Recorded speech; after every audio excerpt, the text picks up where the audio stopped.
A lot of you have been watching my videos lately. I've been trying to put together this portable system for a recurring event I'm going to start in February, and I've been looking for a controller. And before I go any further, a lot of you have talked about the Denon Prime 4 or the Denon Prime Go. If I had $1 for every time someone suggested this, I could just retire now. I know a lot of you like it, and I'm sure it's a fine unit. But the reason I'm not going that route of an all-in-one controller is because the recurring gig that's coming up involves music video. And for this, I'm going to be using Virtual DJ. So, just so you know, I didn't want to say anything early on because it wasn't happening yet, but that's what's happening, and that's why that's not going to work for me. Anyway, what I wanted was a controller that I could put in a soft case because it would be very lightweight.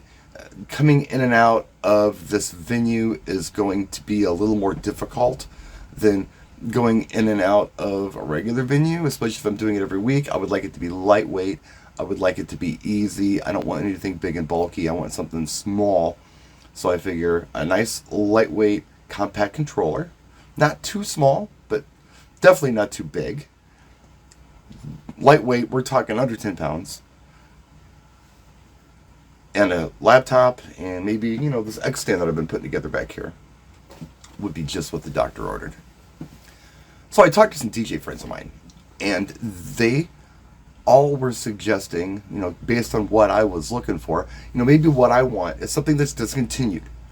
It's a Pioneer DDJ SR2. There was reasons that they thought that this would be a good fit for me. One was because it has an external power supply. It has balanced XLR outputs, which is, a professional thing to have, especially if you're going into a place where you're plugging into the house system, which is what I'll be doing. And it has a really good sound card. And the footprint is good. I think it's like 20 inches long or something like that, 13 inches deep, roughly. Weighs something like 7.5 pounds. That sounds good. I could put it in a little bag and no problem. It weighs nothing. A lot less than something like the club rack that I put together. And again, since I'm using VDJ here, which I don't always use, but I'll be using it for this, a controller is going to work best for me. Whenever I'm DJing with music video, I always use VDJ, and I always try to use a controller. It just seems to work best for that for me. I don't know why my brain doesn't need a controller for regular stuff, but needs one for video, but neither here nor there. Maybe it's the jog wheel, I don't know. But anyway, so I started looking for a used piece because it's discontinued. You can't just buy a new one anymore. If you can, it's like $800 or something like that if you can find one. So I poked around, and everybody was kind of asking $499 for it, and I saw one for right around $400. Oh, okay, let's try this. So I order it from a big box retailer, and as soon as I get the receipt that it's been shipped, it says your DDJ SR has been shipped. Like, well, hold on a minute. I'm pretty confident that I ordered an SR2, but it's telling me the SR shipped. So one of two things happened. Either I screwed up and ordered an SR, which is the older model of the SR2. It does not have external power supply. It's bus powered. I guess that's what you call them. It's USB powered. It's got 1/4 inch outs. And it's not that it's a bad unit. It's just that it's not as nice as the SR2 as far as the sound card and the outputs go. Not what I wanted. Not only that, but I could buy an SR locally if I wanted one for $200. But that's not what I want. Anyway, so I gotta wait 3 to 5 business days for this thing to show up to see if I am indeed getting what I ordered or I have to return it. 45-day return policy from this big box retailer. So it shows up yesterday in this box. This huge box.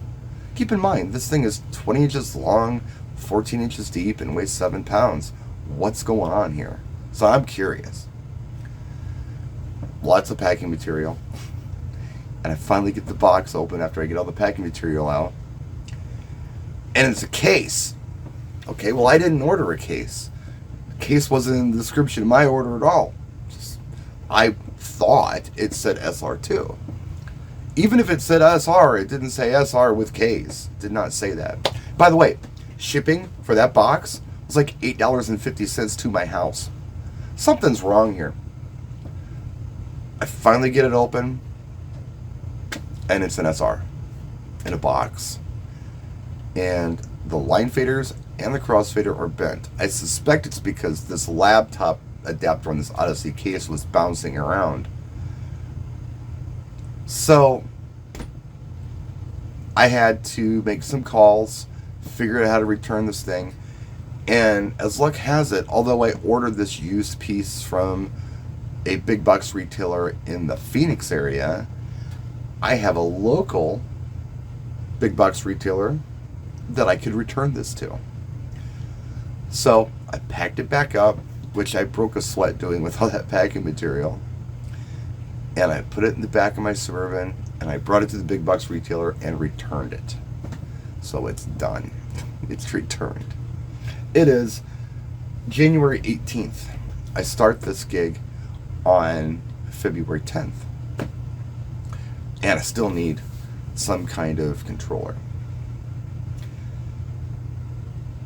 Well, I ordered something. I ordered it yesterday from my friend Alan at Hollywood DJ.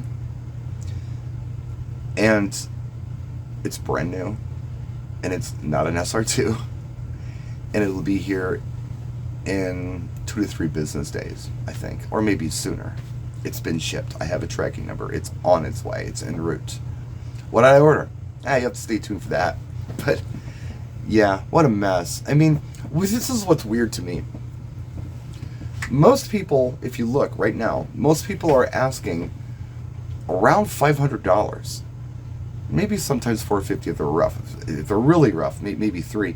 But something that looks clean or appears clean, people are asking $500 or more for used SR2s. I believe this piece came out 6 years ago.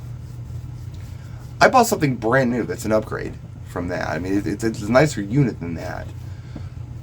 And I paid just a couple $100 more than what a 6-year-old used SR2 would have cost me from what people are asking for. And that blows my mind because, look, you know I've had a lot of gear coming in and out of here. I use things, I replace things, I get new things, things sit on the shelf. If I have a local pal and they're in need of something that I have, I take care of them. Here you go. I mean, we put something together that is very beneficial to them. Usually it's very beneficial to me too, where it's a situation where, hey, look, I'm here and I'm disabled. If I need some help with something, you know, I can rely on you. I hooked you up here, so maybe you can take care of me. I don't keep score with favors, but I really try to take care of people on the stuff I have, and the stuff I have is clean and nice, and a lot of demo stuff I was doing for a long time there, super low mile stuff. But man, if I need something used, it's damn near retail price. Unbelievable. I mean, they've got like 6 years of use on these things, and they're still charging this crazy amount of money for them. I know that during the pandemic, there was an issue with chips and things.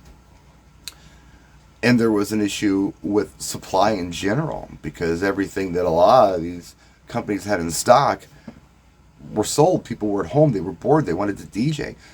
But now inventory's back up, but the prices on this stuff is still just absolutely outrageous. Absolutely. 100%. So, if I were to go out and get another DJ SR2, you know, somebody's going to ask, you know, $499 for it or whatever, it's $500. It's no warranty. I don't know if I can get parts for it. No guarantee at all. It's a used piece.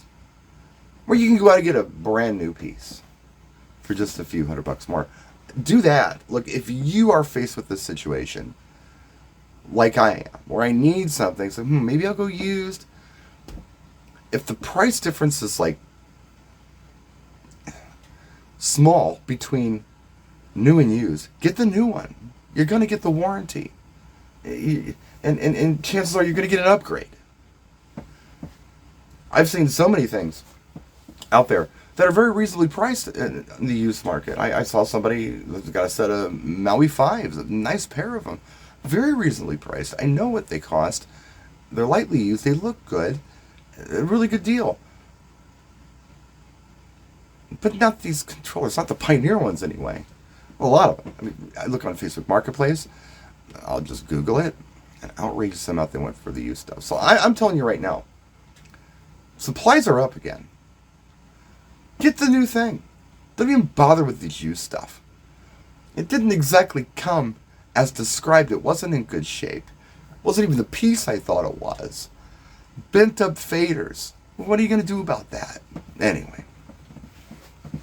Stay tuned for what I bought. And by the way, I just want to let you guys know, and at the end of the video, I really appreciate your support. You guys are so cool for tuning in and watching the videos and hitting the like button. I started mentioning that this year, and the likes have gone way up. I really do appreciate that. It helps a lot. I don't want your money. I don't want to hustle dough from you. But a like helps draw people to the video. The more you like the video, the more the video's out there, and that's helpful to me. So thank you so much for that, guys. Really appreciate it. I've got some meetings today. I've got a site inspection. Going to meet with a AV tech and an IT tech at one of the venues I'm going to be playing at soon. So I got to get out of here. But thanks for watching. See you soon. And stay tuned for what the new controller is. I think it's pretty cool. Practice and enjoy.